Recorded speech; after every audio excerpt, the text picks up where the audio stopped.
Instagram now has a new update where we can change the note color to white. Today in this tutorial, I'll walk you through the steps to do so. Let's get started. First, open the app on your device.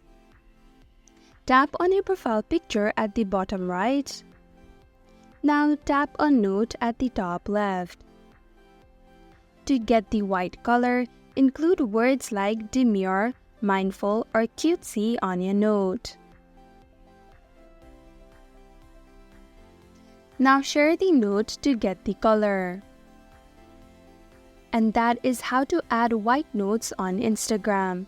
If you want to know how to add blue color on note, then make sure to check that video out on our channel. Thank you for watching Online Help Guide. Hope this video was helpful. If it was, then hit the like button and comment down if you have any questions or feedback. Also, if you're new to our channel, subscribe and hit the bell icon so that you don't miss our upcoming videos.